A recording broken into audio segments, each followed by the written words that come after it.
Hi, I'm Bryce. And I'm Jimmy. We are telecom and creative professionals. We're also fans of podcasting as our respective careers give us an abundance of windshield time.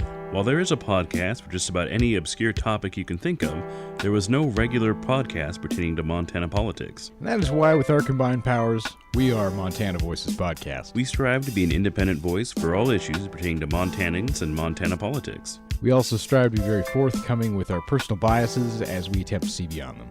Montana Voices Podcast does not operate in a vacuum. We need your support, whether that be listening to our cast, providing us feedback, sending us conversation topics, sharing our content, or providing financial support. We look forward to a long career in podcasting with your added assistance.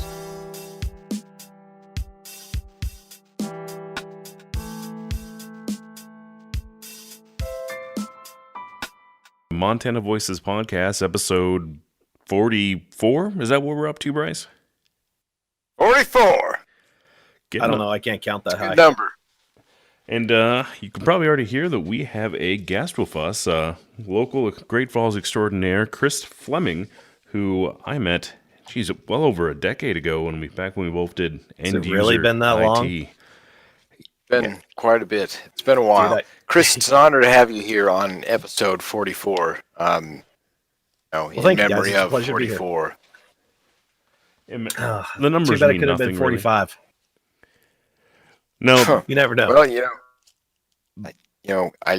45's right around the corner, I suppose. That's true. So who knows? Maybe we'll have another special guest for that. Woo! we'll Either way, it'll be great times. And but thank you guys for having me Chris on there. So it's a pleasure to be here. Great to have you here. And we're not just randomly choosing people that we know to have on the cast. Chris is I'd even call you a local celebrity, Chris, but with big fancy things, and he is a local Twitch fan. Like, what do you do on Twitch? Twitch content creator is probably the best way to put it. Content creator. Yeah, that's probably the best way to put it because a Twitch streamer, content creator, whatever. It's fancy. There isn't even really an official word for what they call people like me who kind of waste their time on the internet like that. You're like Bill Delphine, right? Oh gosh, yeah. Let's not get me into huge trouble here. I'm just saying the content creation, or right? You're a social media okay, influencer? yeah. If we're talking about that, yes, we're talking about like the context of like Bella Delphine, Dr. Disrespect, Ninja, the rest like that. I'm nowhere near as popular, nor do I make nearly as much content and or money than they do. Well, yeah, it sounds like you got to get on that OnlyFans platform. Get OnlyFans. Yeah.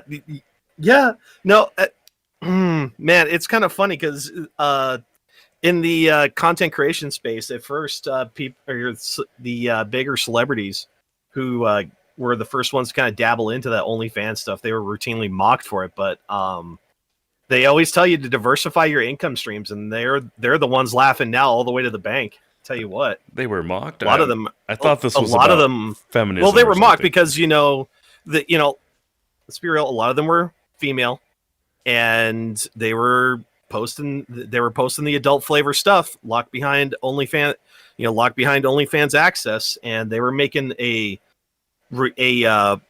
recurring monthly revenue from that Twitch wasn't going to take away for ad rev or DMCA stuff or anything like that. Nobody was going to touch it. So they're the ones now who have very good recurring revenue streams that is not affected by anything that might be going on in the content creation universe. And I understand that market is hot right now. The OnlyFans market and the twitching market. I mean, with nationwide lockdowns or whatever, which we'll get. Yeah, you get enough subscribers, they start sending you checks.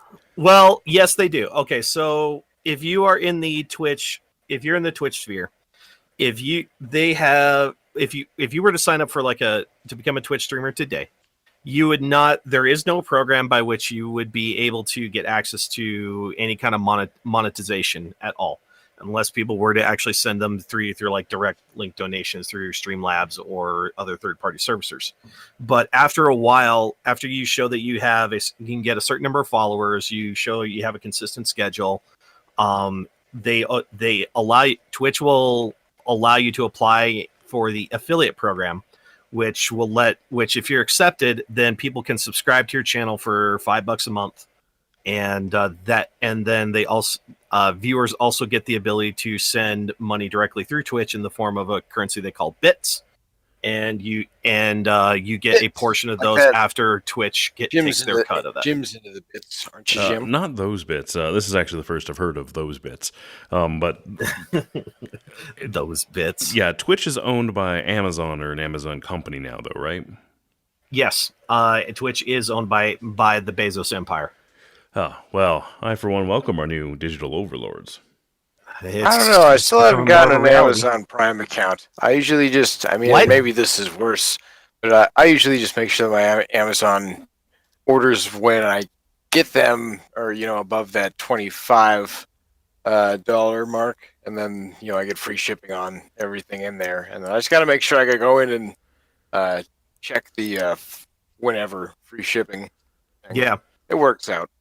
Yeah, and then the stuff that's on Amazon Prime, I just don't watch. That's all right. It's okay. I agree with you. I have not watched a single video that I could technically have access to through Amazon. The Montana Voices podcast team has access to, quite a lot of other media, and I'd say we stay pretty satisfied. There's too much to watch as it is. That's for sure. But do you feel overwhelmed by this, Jim? That's one thing I was going to ask you, Jim. Is how are things on your front there with the resettlement? The resettlement? Which resettlement specifically? Your move. Oh, my move. I live in a different, much more Montanan county. You don't get much more Montanan than Mineral County. In fact, there is a recreation area that we've been to a few times, and the sign is graffitied, and it says Crick, the proper pronunciation, like C-R-I-C-K. They've vandalized it that way. So just so you know where you're at. Yeah, it's funny that we talk about pronunciations there, because you can't talk about that without thinking about Marr County, of course. Meager County? I was just Meager. God, someone's about to take you out back there. Driving. You are not. Jim, you're not got far one for from you. the county as is right now. I got one for you. I was recently on a road trip, and I was driving along the interstate, and I saw a road sign. And I swear to God, this is what it said: "She's a Butte." Of course, and it was an advertisement for Butte, Montana, and I'm like, wow, if you don't know how to properly pronounce that, that sign is going to make no sense at all. No, it's It's from The Simpsons. Was it? Literally. Wow. Okay, I did not know that. Of course, The Simpsons did it first, but as if Butte needs any advertising. No, I guess straight up. It was at the very beginning. I forget which episode it was. It was one of the earlier seasons, but Homer's watching the Miss America pageant, and when Miss Montana comes up, he says, "Oh, look, it's a Butte from Butte." Oh my God! Wow. Okay. And so that's where the joke comes from. If it's a Simpsons reference, you of all people, Bryce, are going to know it. So I'm going to take your word and just take the L on this one. Not really. I've the ones from the earlier seasons. Anything like past season 10, it gets very foggy. Yeah, because still want to watch them all. Simpsons has been on for 20 years. 25. It's one more. Over 25, right? No, it's been over that because it started in the 80s. A good while. Yeah, so it's got to be. So we're talking over 30 years. Oof. Well, I watched it when it was good, but I think Homer Simpson became closer to that other one, the Family Guy. That's I don't know. As an adult, it's no longer as funny, or as funny at all, in my opinion. But yeah, it's got the same appeal there. The early seasons were funny because they were original and they had a new approach to comedy that we hadn't seen and we enjoyed. But it got old, and they just kept doing the repetitive stuff and standing in weird stuff that people didn't like, Yeah. So, but as is, that's one of the things that Montana Voices podcast has access to is Disney Plus, and The Simpsons is on the list to Because watch. everything is a subscription. Everything. Exactly. Not a lot of people know this. Not a lot of people know this, but actually on Twitch, you can actually do now what they call watch parties. Have you heard of that? Oh, everything. Everybody's doing that. You can do that on Disney Plus now. You can do that on Hulu if you pay for no ads. It's specifically though Flex as well. Yeah, the idea though on Twitch is that if the Twitch streamer has access to Amazon Prime, they have access to the Amazon movie list. So what they can do is they can they stream just their camera to basically they start a stream. They just stream their camera feed to their channel. They play the video, and then members of the audience can actually watch, so then the members of the audience who stop by your channel can actually watch those same videos as well as you are while you're watching them from your PC and just kind of live streaming your reaction to them. So they have on there like a lot of the Star Trek stuff. They have a lot of 80s movies, horror stuff on there. Pretty crazy. Are they paying you? No, not at all. Are you kidding me? Are you kidding me? I have maybe a lot of features about Amazon. I have been maybe paid 3 times in my life by Twitch. Maybe 3 times. That's it. And do they pay you in bits? Is it a coupon? No. They actually it's an actual direct deposit. Well, Jim, I'm thinking maybe we should have done our homework here a little bit first on the financial side of things. I didn't know we were bringing a corporate shill on tonight. Oh yes, please, yes, please, Almighty Bezos, make my quest to appear at my. I'm just saying, this place is operated, zero overhead costs. We flex that hard. Yeah, all open source. Flex it, man.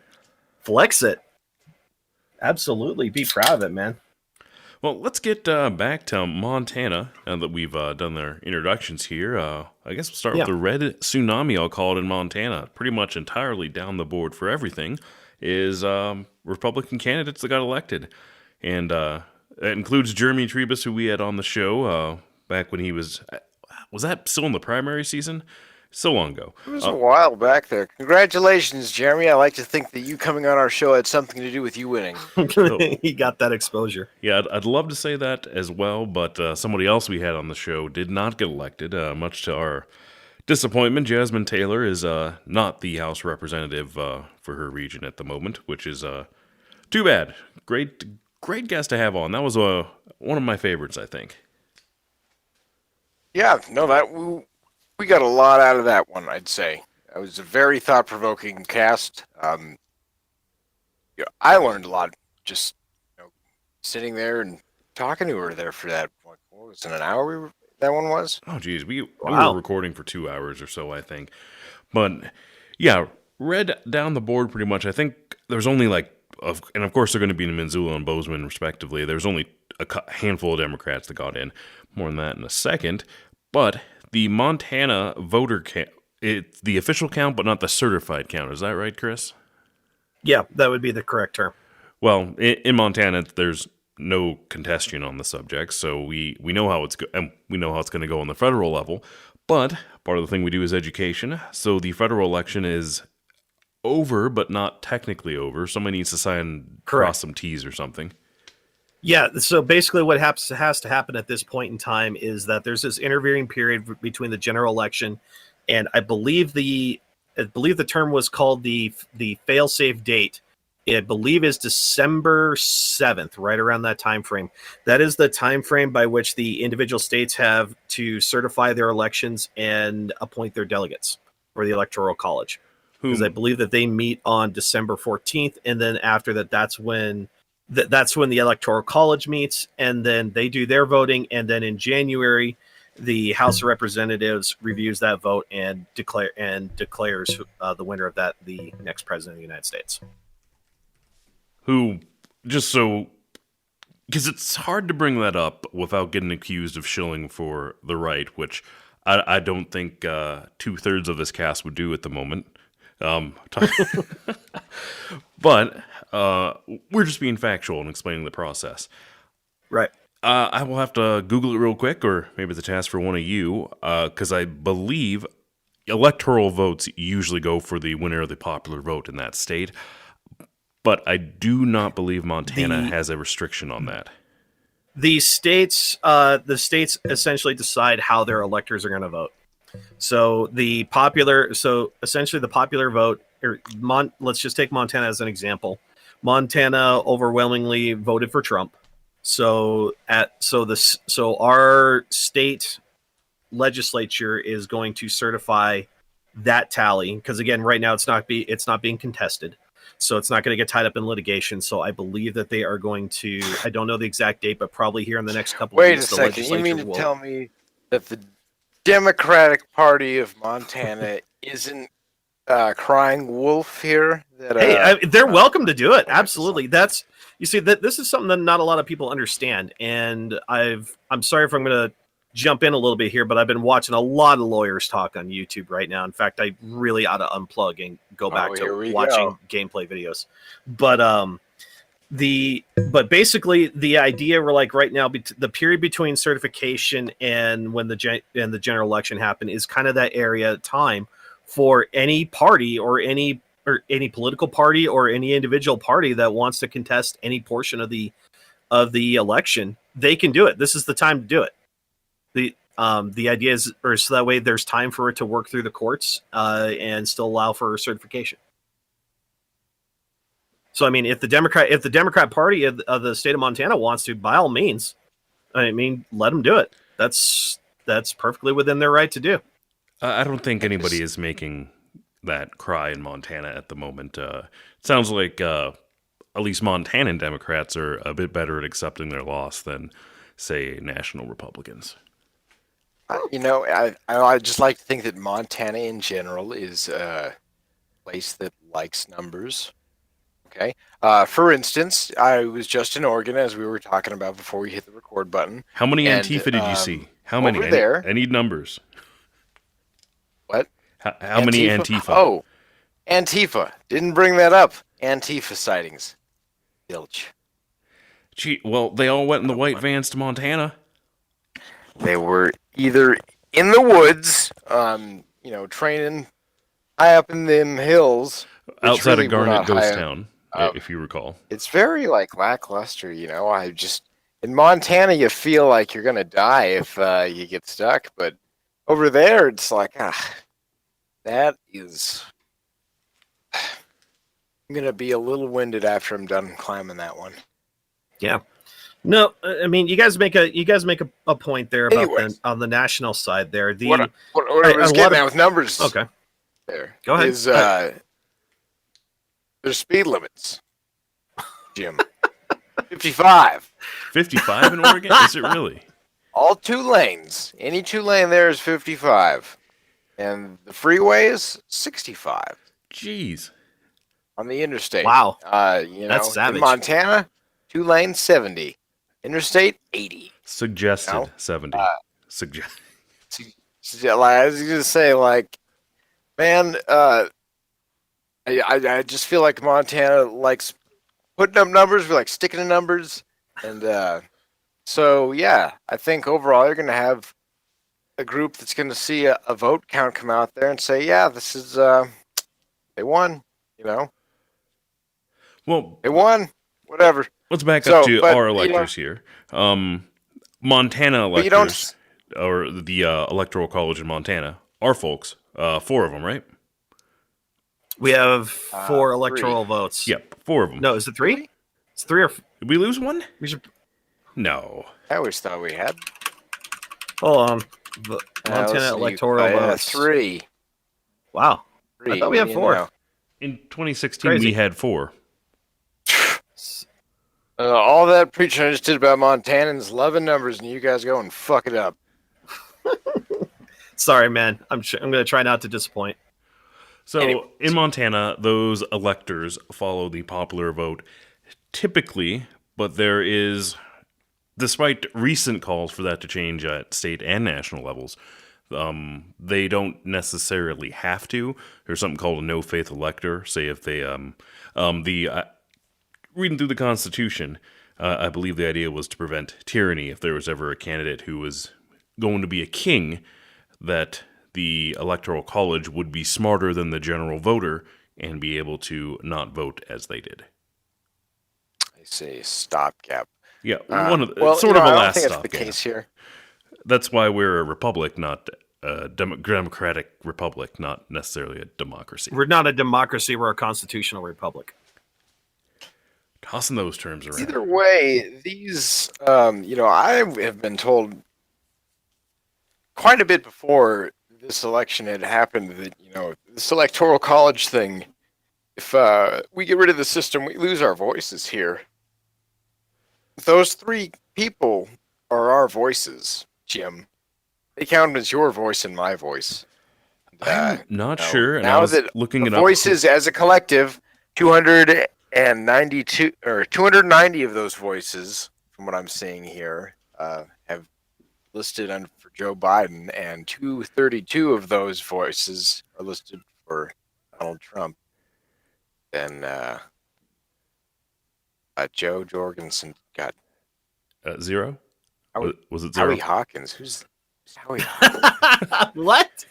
See, Jim, did you know about this guy? Wait, Whoa, is this hold somebody up. in Montana? No, the Green Party. No, Is this the it's- Green Party candidate? Oh, Jim, Green this Party. guy was a Marine. Wow. Maybe he should have been He's on the from podcast. from San Francisco. I bet you him and Oh. Danes probably got along. Danes got elected. Gianforte elected. It's just red all the way. Gianforte from San Diego. Sandy. Well, we talked about this on the cast before. I mean, Kathleen Williams was from Berkeley, and was seemingly getting a pass from the left on that. I know. You know how I found out that she was from Berkeley? Or from, yeah, it was from Berkeley, because Berkeley's California, right? Yeah. Yeah. I found out that Kathleen Williams is from California because I saw a flyer come in, Republican flyer, like the GOP of Montana, I think it was. But it was saying, don't vote for Kathleen. She's from California. I think is what? Not from New Jersey. Well, who should I vote for that's not from California? Oh, that reminds me of we missed this one on previous episodes, but apparently for the low price of $100 or $150 or something, you can have Chris Christie send somebody a personal video message.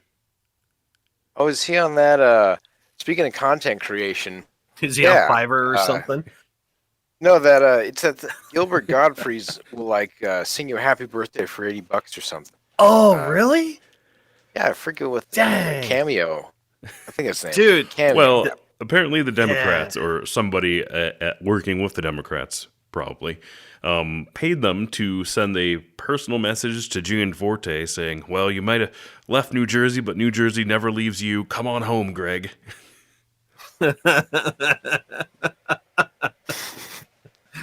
That's awesome. It's funny. Wow. Money well spent. He's our elected official now. Respect He's from the out of office. state. Yes. Is there no Republicans that are native Montanans? That gets me every time. I mean, Well, maybe they're afraid to stand forward for fear of their bodily integrity, structural integrity. There, oh, Greg they don't the want to Body. be thrown to the ground. Out of all the Republicans in this state, which apparently is the majority of people, over 50%, going on this, actually just about any election in the last decade or so, there's no shortage of Republicans to choose from, but yet we're left with the New Jersey and California folks. Money talks, man. Yep, money talks. Rosendale's in. Anyway, let's. That's the just kind of. I'll be honest.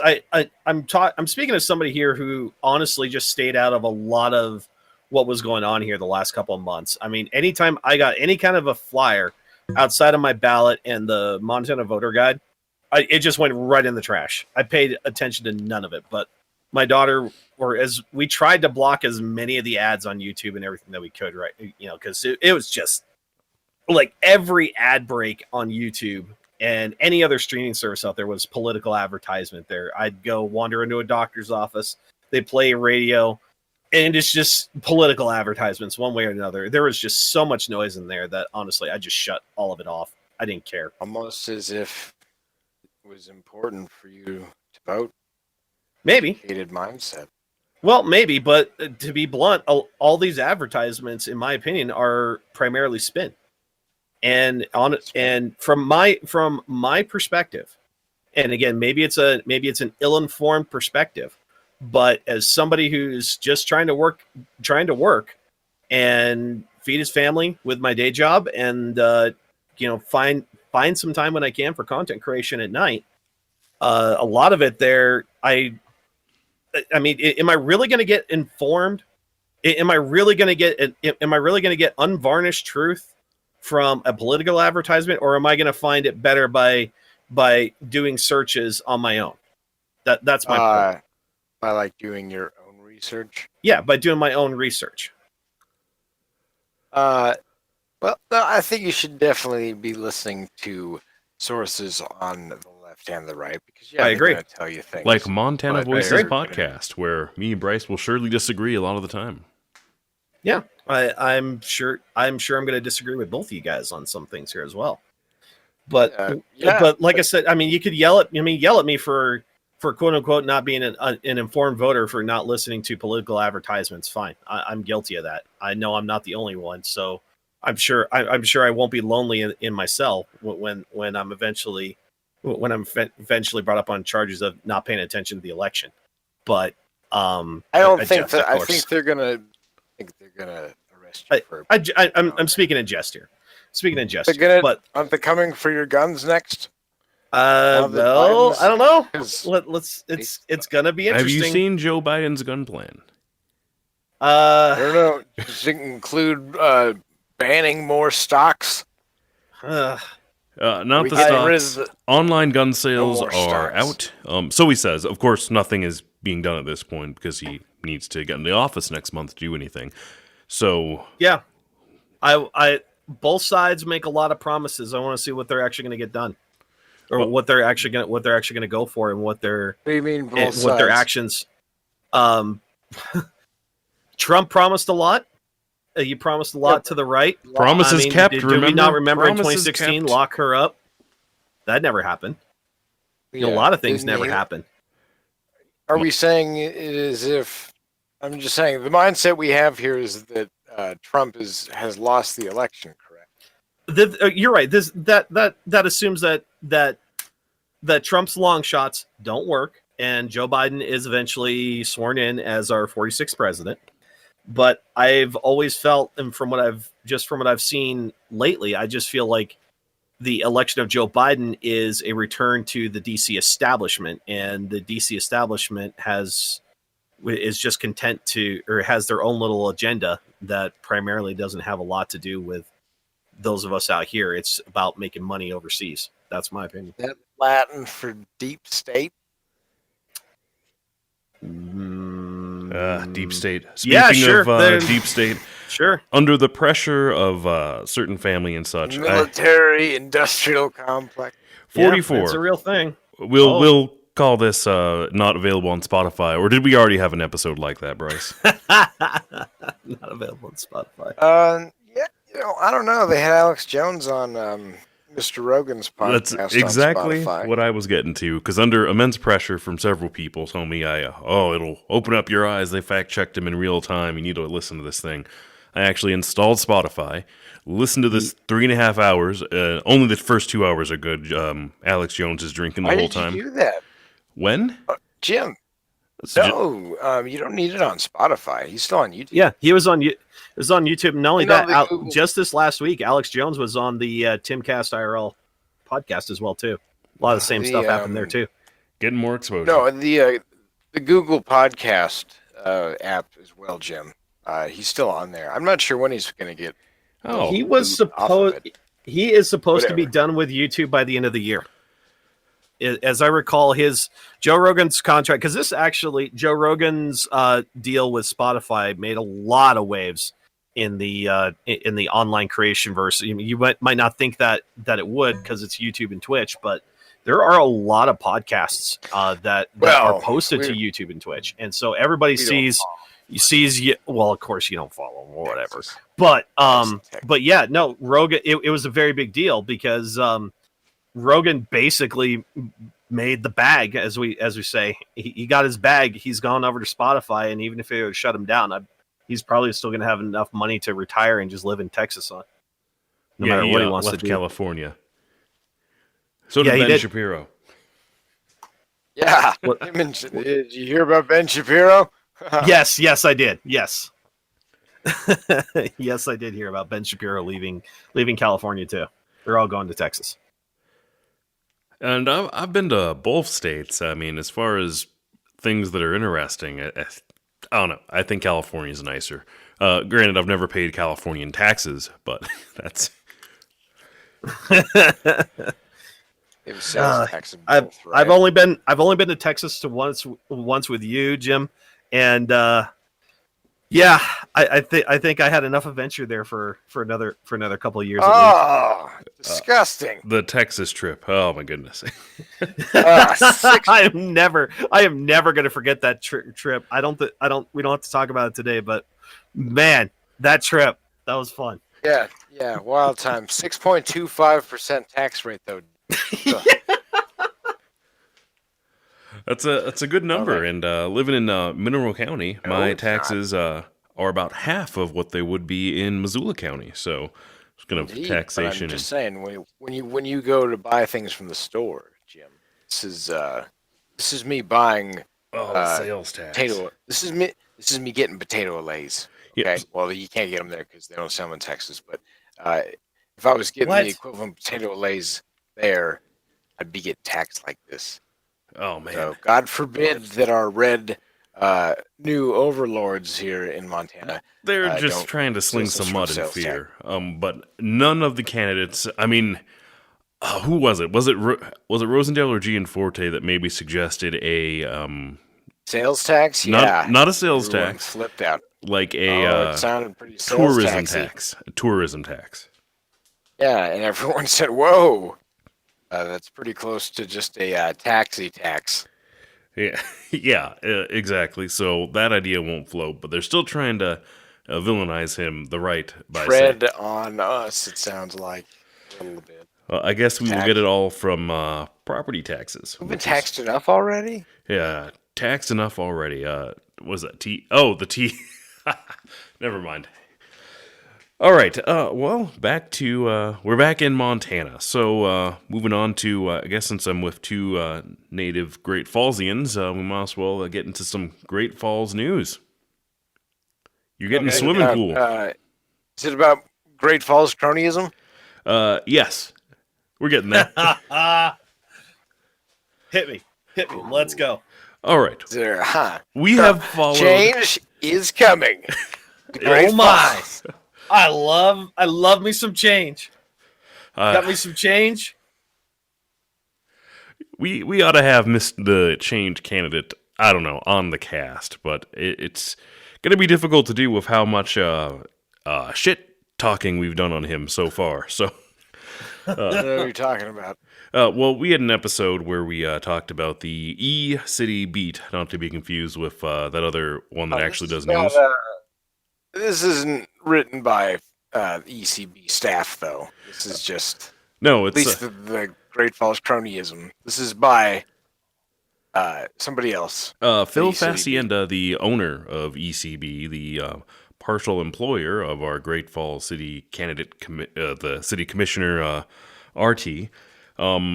Recently about the pool is upset that he didn't get an offer or a bid or anything for his architecture firm to be the contractor for this new swimming pool that you guys are getting.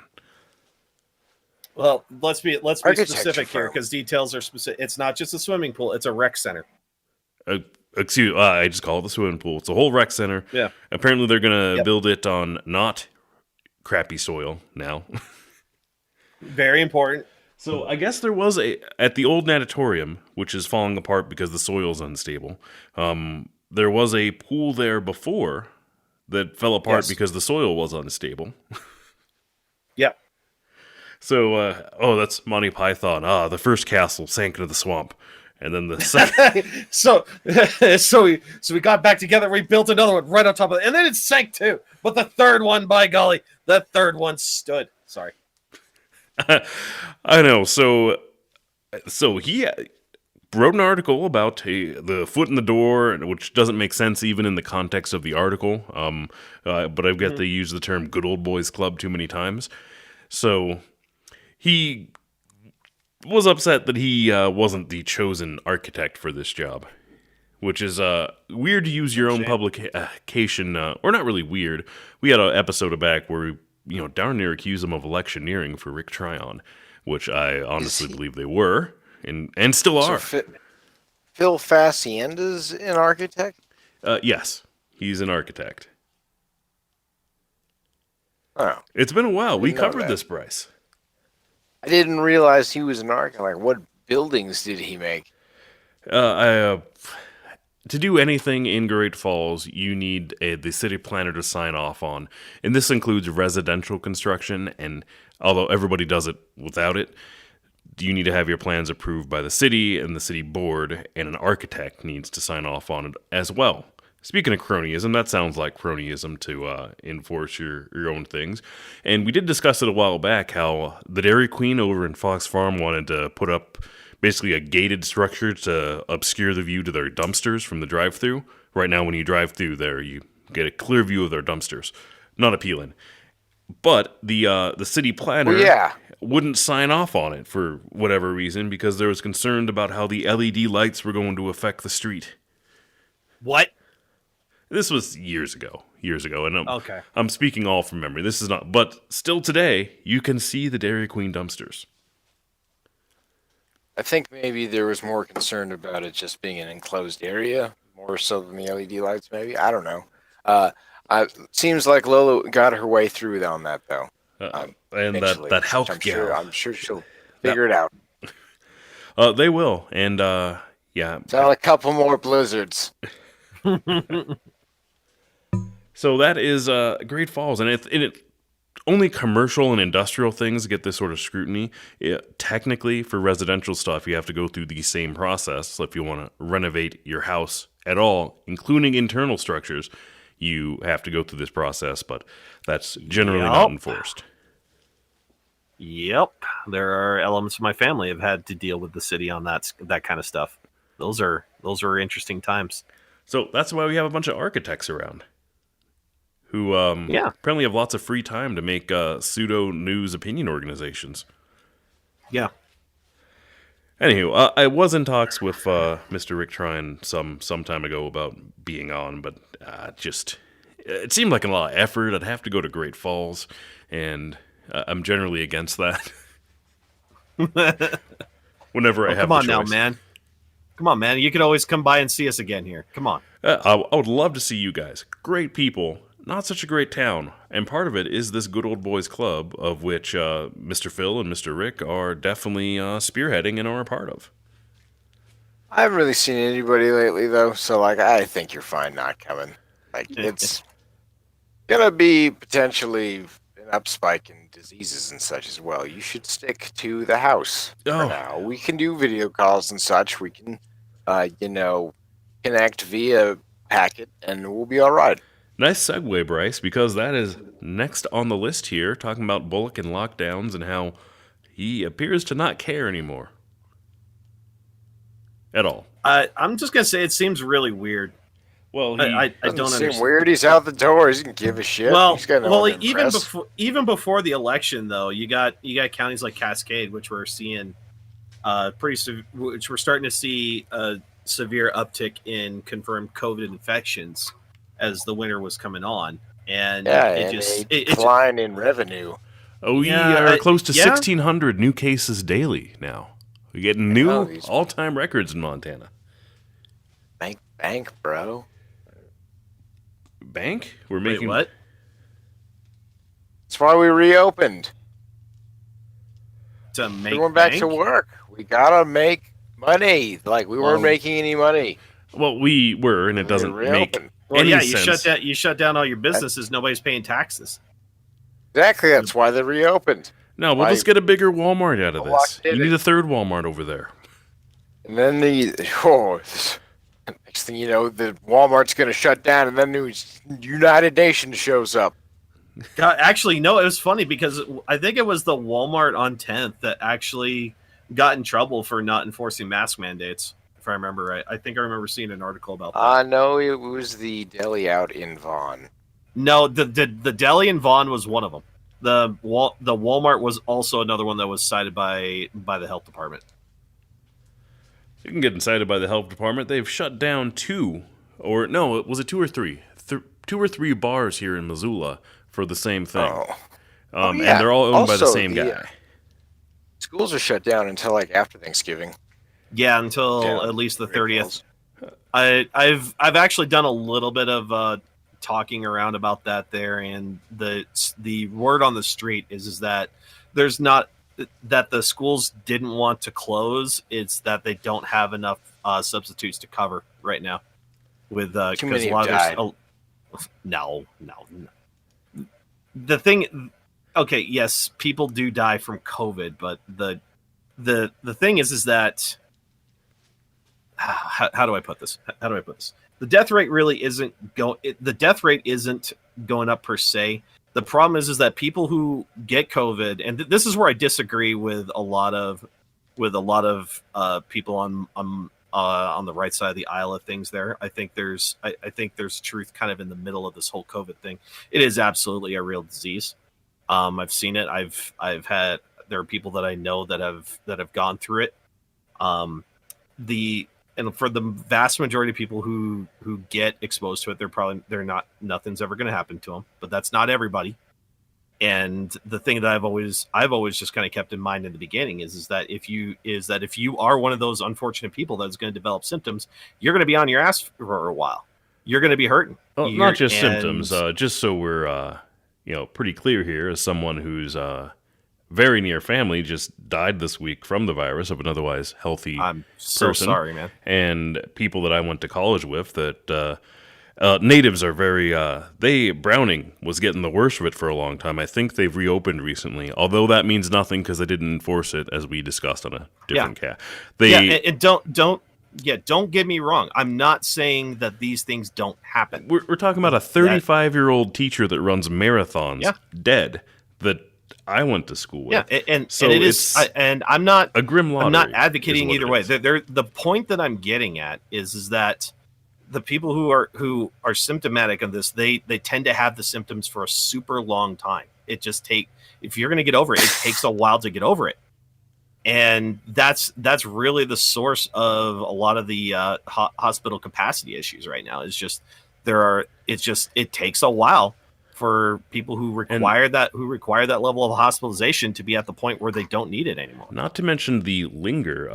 Everyone that I know who has had the virus at some point has said even as long as 6 months ago when they got it, that they are still having weird effects. A lot of it mental, a lot of it fatigue, where they just have a fog in their head. So for them, that has never gone away.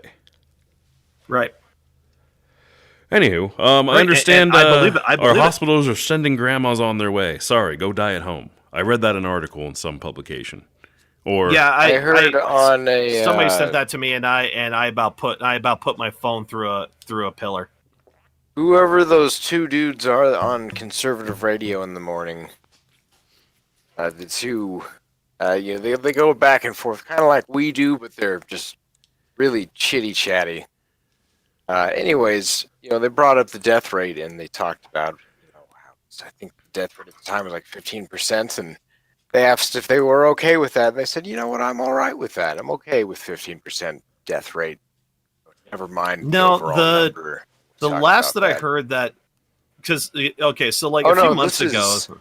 This is several months ago, yeah. Yeah. So, it's only gone up. And like the last that I heard was that, and I'm going to quote the 6% thing here, but let me finish my thought. Because actually, I didn't even know this until you talk about doing your research. Well, I did my research. There was big news a while ago that the fatality rate of COVID was like something like 6%, and a lot of people were jumping up and down, like saying, "Well, see, it's not that bad." And I said, and once I did some listening and reading, I found that it's actually very rare for COVID to be listed as the sole cause of death on a death certificate. It's usually some other form of complication, or it's like some other cause of death complicated by COVID is usually what it is. It's very the fact that it's funny because when you get AIDS, it's not the AIDS that kills you either. In the same regard, but yet we still look back at the AIDS epidemic, and we don't look at it in the same way of defense of. I mean, do we, Jim? That's just what I feel like this is. We solved AIDS, no longer a deal. Very Magic reminiscent. Johnson is still alive. Very It's fine. But so moving back to certain politicians, Great Falls politicians, making a statement that hospitals were going to turn away your grandma and tell her to die at home. That statement is absolutely false. And I quite honestly, if somebody is going to make a statement like that, they better provide evidence, because all that that's going to do is just spread fear and panic. Even if it is true, if it's not true, it is massively irresponsible for somebody to say that a hospital is going to turn away somebody who absolutely needs the treatment. That is wrong. Well, and it's just it's not true. Some people are just into that kind of thing. Fear mongering. Well, it's what got Trump elected. It was the Mexicans. Remember, Mexicans and crime and Antifa. Hold on, Jim. I want to talk about this because I see this. I see this a lot in the online space, and what I'm talking about is that there is this. It's very easy for people who are wrapped up in online personality, or basically, let's call it the cult of personality, if you will, right? So it's very, very, very prominent in the YouTube, Twitch space and everything like that. But the same problems that you have in there also apply to, say, irresponsible statements like that, where somebody tells you that something is so bad, right? They tell you, well, if we're, our hospitals are so at capacity that we're at the point of turning people away to go with a pill, go home and die. Just on the face of that is so wrong. We already have a populace here that is already very, very nervous, right? Me, I still go out. I go exercise. I wash my hands. I keep my mask on, and I'm just kind of the opinion that if I get it, I get it. There's really not much what I'm going to do because virus is going to virus. But if bringing that back around, it's like if somebody is going to tell me that if I get sick, that I'm going to get turned away.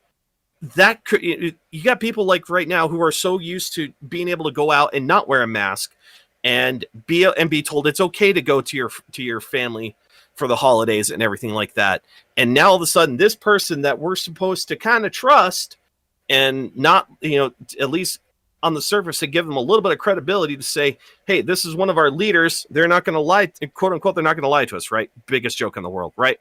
But that's kind of the platform that we give them. That's the level of responsibility that they have. And if this person if they're saying, well, I'm hearing from this third source that our hospitals are so at capacity, we're at the point of giving people, or that we're at the point of where we're going to just give people pills and send them home. Are you kidding me? You already got people who are already so on edge because life is so twisted around right now that in my opinion, they're going to be a lot more susceptible to reading news like that because it feeds into fear and paranoia. It latches onto that very negative portion of our mind that we're already a lot of us are feeling right now. And when you latch onto somebody like that, when you get somebody to latch onto you like that, it is very hard to break that, because then all of a sudden people like that become like your only source for information. Like, oh no, what's going to break next? Please tell us. Is the capacity going down? Are we at that point? Are we at that point where we're going to panic? I'm sorry. I see a lot of that online. And now that I see that it's happening out here, I'm like, if this is really the case, I'll be bluntly honest with you, that we would be seeing a lot more. There have been news conferences on a regular basis, statements made to the public regarding our capacity, our hospitals are very open right now with our current bed space, where we're at, where we think we're going, that sort of thing. And this statement out of nowhere is just so irresponsible in a time where really a lot of people, I feel, are waiting for that sign that, like, hey, okay, we've crested the hill. Are we at that? Are we at that point where we're ready to, where life is going to slowly start getting back to normal, or are we literally in the dark times here now? And I feel like without evidence, without something concrete to back that up, it is massively irresponsible to have somebody do that. Well, we're stoking flames. We've got to be the center of attention always. Yes. So yeah, well, some people are into that kind of thing. What else were we going to talk about? Sorry, I know I dominated the soapbox there for a while there. I'm sorry, we're just giving that person a big platform there, and like I'm trying to minimize it. So, back to Bullock. How Bullock let us down. Yeah, like I said, not all of us might agree on this one, but so like, well, okay. So how did he let us down? Lay the case for me there, Jamie. Well, first of all, we weren't necessarily as quick as we should have been to shut down. We could have had a actual real shutdown of the state, but instead we had to slowly reopen to get those tourism dollars, which is part environmentalism. I think the state shouldn't be solely reliant on tourism for its, tax coffers. So we opened up tourism. We should be able to rely on oil. Coal. Anyway, another subject. The war on coal. And Christmas. That'll be a future episode, maybe. Or we did one last year, didn't we? War on Christmas. No, we can't. We should do the war on Thanksgiving. Some people are trying to bypass Christmas. And I feel like, maybe there's just hard stances being taken of like, we can't overtake the giving of thanks. Well, anywho, so that and don't put up the tree until you eat the bird. And it feels like since lockdowns in Montana were somewhat unpopular, and there's obviously we're a red state, and it feels like Republicans lean towards. At first, it was this isn't really a thing. We don't need to do anything. It's about control or whatever. Masks don't work, and that whole spiel, But it feels like he was caving to those by essentially entirely reopening, setting an arbitrary limit of 4 cases per county. Then you have to go into a kind of a pseudo lockdown of no large groups, and you have to wear masks indoors and stuff. So that didn't make a whole lot of sense because places like Missoula, a single family getting an infection is more than 4. Different in other counties, not taken into account county populations. Also, the fact that we had to reopen up for our tourism season, which brought the virus here. We're a long way from China. The virus was brought here specifically by tourists because when you saw the early outbreaks, they were in popular tourist places. You had it popping up in Yellowstone. You had it popping up in Bozeman as people came to their third house, their third vacation. Wasn't one of the early cases this year because before the lockdowns came, it actually came in at a law enforcement conference. I think I remember hearing about that. Oh, don't go blaming the cops now. You're right. I'm sorry. Sorry. I didn't mean to offend the blue there. My bad. But I guess the real thing that we got to ask ourselves is, what is the point of a lockdown? What's it supposed to do? To limit the exposure to people of the virus. One virus is going to virus, but if you stop, it's impossible to stop, is what we've discovered. But if you prevent it from spreading, you could not overwhelm your local healthcare system. Yeah. Now, and the point that I'm not gonna get into the nuances here, but I'm just gonna say that the point of the lockdown was to quote unquote slow the spread, because they were seeing in Europe that a lot of people were getting very sick very fast, and it was absolutely overwhelming the healthcare.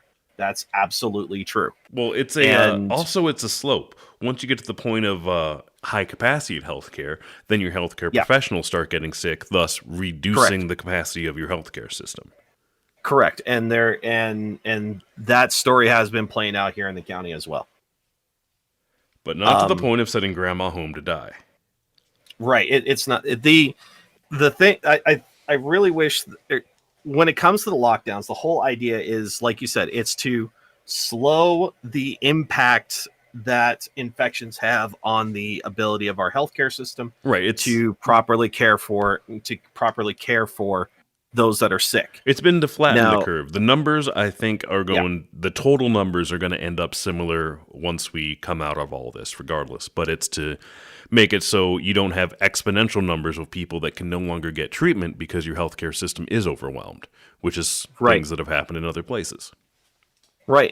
And I feel like that they're both like, I feel like this is going to be one of those things that we're going to have to look in order for us to have any kind of clarity. We're just going to have to get through it one way or another.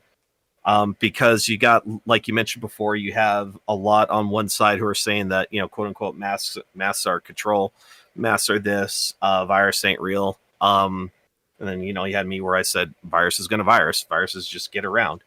And then there's the other side at least from my perspective, the other side that says just lock everything down until spring or whatever again.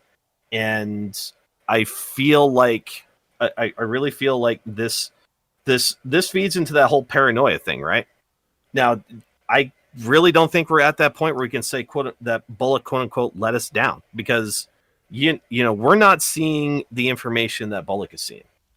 We're seeing what's released publicly. We're not getting the counsel that Bullock is getting. And I do feel it is appropriate, though, for it to be a county by county decision.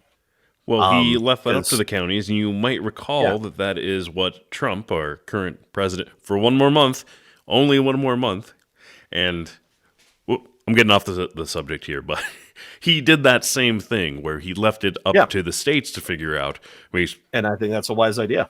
Well, I think even if it winds up being a thing where all the states basically agree to lock down, I think that is absolutely an appropriate way to do that, because that's how our government is. They didn't lock down. You had states like California that did. We're 50 states that act as a cooperative.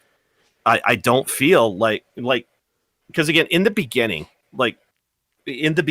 earlier this year, the majority of the cases were out there on the coasts. Montana really didn't have any cases, so. I mean, did the lockdown that we went through prevent that? Maybe. Season. Ours didn't. I mean, we could have had life as normal inside of Montana if we just closed our borders until the rest of the country figured it out. Right, and I think this may be the wrong argument, but this is the major argument that I'm seeing from the right is that if we allow the federal government to mandate it and say, you will do this. It does not matter if you have 100,000 cases or 10. You are required to stay indoors for 4 to 6 weeks. That the precedent that sets is a very dangerous one that could be exploited by either party later on down the road with any future infection. And I think I really do, if we're being honest with ourselves and we're looking at this from a legal perspective, I think that is something that does need to be considered. I think Trump's argument that it's a state, it's up to the states, and then the states delegate it down to the counties. I personally have no problem with that at all. Well, they already have that power. Basically, the federal government gets what it wants. I'm going to go back to the example of speaking of loving numbers, Bryce, the reasonable and prudent speed limit, which should come back, by the way. You guys can do whatever the fuck you want. I mean, it's just good luck handling the budget for your highway system next year. Exactly. It's going to be tough. And a number of other string pulling things that the federal government can do, specifically over red states like Montana, which historically gets we send 50 cents out and get back 60 or 70 from the federal government, I think is the number. I mean, it reminds me, it's similar to Brexit there. I mean, yeah, you can leave, but you're now going to lose all those benefits of being in that group of, that collective. But all right. See you later. So they could have done something. And the thing that, Biden has a lot of his plan out already. He says nationwide mask mandate. Good luck with that. There's a lot of unhappy Republicans. The thing is, if Trump had come out early on, I mean, it's Schrodinger's mask. It's either going to according to people, it will It's a kill good way you. to put it. It will kill you, but it's also It really completely is. ineffective. So It really is a great way to put it. So I'll criticize him if mean- he had just. I mean, if he was out early on wearing his mask, his supporters, his cult, or whatever you want to call him, likely would have fallen in line on that. And likely we would have less dead at the moment because of it. Because even if it's marginally effective, it's literally the least we can do. I think that's a very... I don't think there's any way to prove that argument. I think it's a very irresponsible one to say that, to be blunt. Because we could always go back and say, what if? What if? What if we had shut down the... What if we'd just shut everything down for 3 months? How much less dead would we have? Yeah, or what Probably if we had less. not... Well, yes. What if we had not allowed... From the virus? But I mean, let's be real. How much damage was done in terms of societal structure around here? How many extra domestic violence calls were out there? How much impact has this had on families Right. and such like that? There is a human cost one way or another. And so to me, Yeah, it's unfortunate that we got hit with the pandemic. It sucks. It does. Everyone batten down the hatches and pull yourselves up by your bootstraps, and we'll get through this together. Okay. Well, but one thing, Dave Chappelle pointed this out the other night. One thing that went down: mass shooting. Yeah, he was on Saturday Night Live, as I recall. That's Correct. That's true. You keep all the He's white people got at a home. point, though, correct? Technically accurate. So I'm sorry, I hadn't seen it. Okay, but he's got a point. When's the last mass shooting? Well, you can't shoot up a school if there's nobody at the school. I'm not gonna touch that. That's not really a Montana problem. That's a whole Why? other can of worms. Because how do you define a mass not? shooting? Define a mass shooting. Yeah, let me look it up here. Mass. Define shooting. what is the definition of a mass shooting? Mass shooting is an incident involving multiple victims of gun violence. Define multiple. You looking for a number here? Or? Well, no, because again, this gets into the argument of, because again, we're talking about intangible variables here. This is the whole point, and I'm sorry I went down this road. I'm sure I screwed myself over here, but again, at some point in time, you're right. I mean, there's no way to know whether anybody has. I guess the greater point that I'm making here is that right now it is impossible to say that anybody has made the right decision right now, because this whole thing hasn't been this situation hasn't been resolved, and we haven't really fully assessed everything that's come out, everything that are the results of all of our actions here yet. Well, we're not going to have the hindsight for quite some time, unfortunately, because we've done a somewhat terrible job at this, comparatively to other countries. Granted, a lot of other countries failed as well, but looking at other countries with the same population as Montana, such as Costa Rica, they have single-digit cases, and we are, 1,600 today?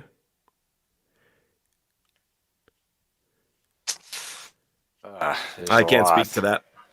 Anywho, well, let's, we are going on over an hour here. Let's go ahead and end this on a high point. Weed will be legal in Montana. I like your wording the there. Controlling party has anything to do with it. Well, it's what hubris. There is also some legislation that's being drafted. Of course, they're not in session right now and won't be for some time.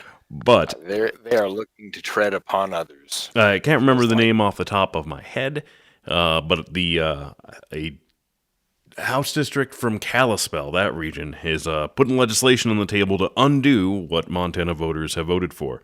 So what sort of hubris and audacity do you have that, I mean, it's the same people that voted for this. The same people that voted for you voted for legal weed. So I say let them try. It's very telling. Let them by all means, let them try. I'm kind of at the opinion that if their argument is strong enough, it will carry the day, and it'll be undone. But I don't think it will. How will it carry the day if I'm sorry, but the voters said yes to it. More people said yes than said no. It's voted on. It's a settled matter. Okay, you're right.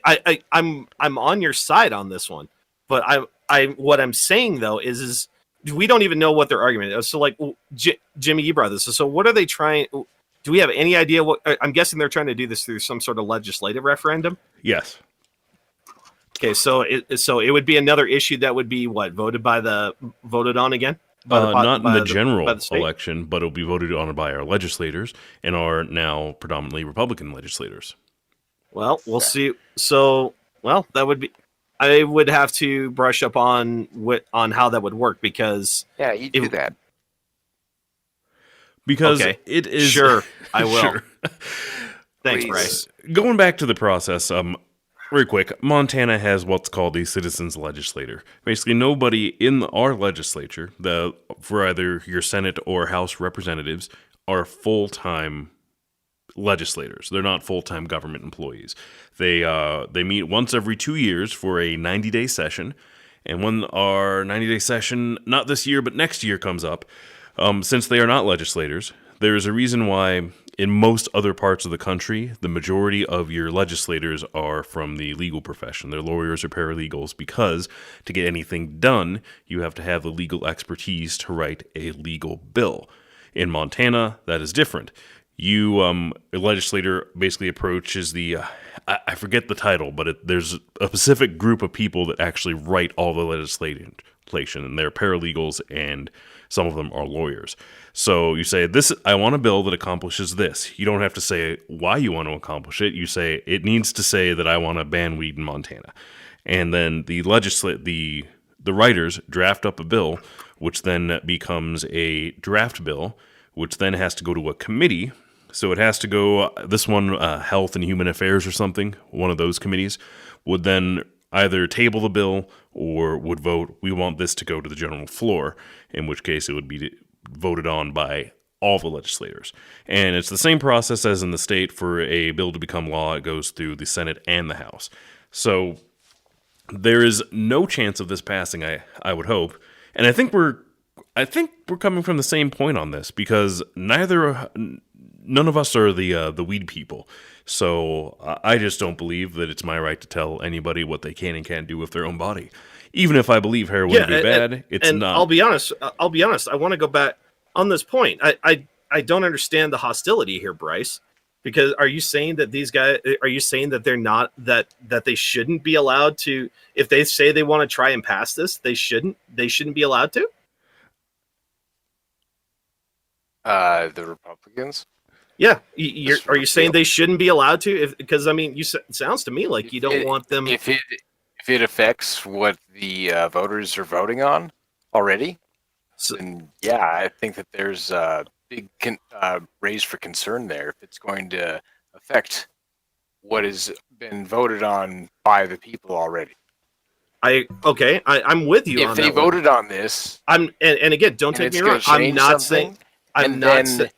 They get into session, and then they go and change it directly back. That is a massive. I agree. I agree that's a big FU to the voters, and I'm not in favor of that. I feel like you're kind of attacking me here because I'm like, well, if they want to try and change it, they should be able to at least try. Let them. I say let them try. I don't think it's gonna. You're right. There was a massive red wave right here to try and derail the settled matter that the voters have decided on. Right, and if you go back to the numbers, what were the numbers for? I think it was I-80 and I-90. I think were the two initiatives on the ballot this year, if I remember correctly. Because there was one that one of them was to specifically mark marijuana as something that could be defined that could be used by adults, by people 18 or over. And then there was the actual legalized marijuana for personal use here. Yeah, I would.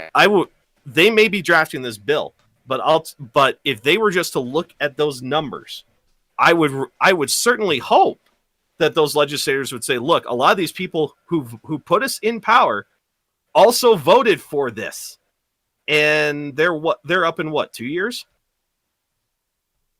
Yes. Yeah, so they'll be up in 2 years, and if they pull the shenaniganery, then they will be gone. That is my suspicion. So I mean, it's their right to do so up until that point. As a legislator, it is to me it is anybody's right to try and petition a government for a law change. Because we live in a civil society. Because if our legislators can't introduce bills for things that they feel, and again, that they feel need to be addressed, then we don't have a civil society. Well, Kalispell is... I'm not saying that they have to pass. I'm not saying that it has to pass. Okay? And I feel like you are getting crossed with me there, and you're misunderstanding me there. I am coming at this strictly from a civil society perspective, that if they feel like they want to change it, you're right. It's an absolutely dirty way, and I can guarantee you that it's going to be pointed out and shoved in their faces should a bill like that ever be introduced. Maybe on a statewide level. This representative that's doing this is from Kalispell, which is the evangelical right of Montana, it feels like a lot of the time. So I don't think he'll have the negative repercussions that he would anywhere else in the state. He may not be able to get higher office because of this sort of shenanigans. Yeah, but he can't pass it by himself. He's going to need support. He's going to need support from other areas, from other representatives who could very well be affected by such a thing. Well, I'll tell you straight off, Missoula won't stand for it. They'll be the bastion. They'll plant the flag and say, you shall not cross. They will, and it's a Missoula thing there, because I work in Missoula and formerly lived in Missoula, so I would just walk outside of my house and just like, I know that smell, and it's, my goodness. Yeah.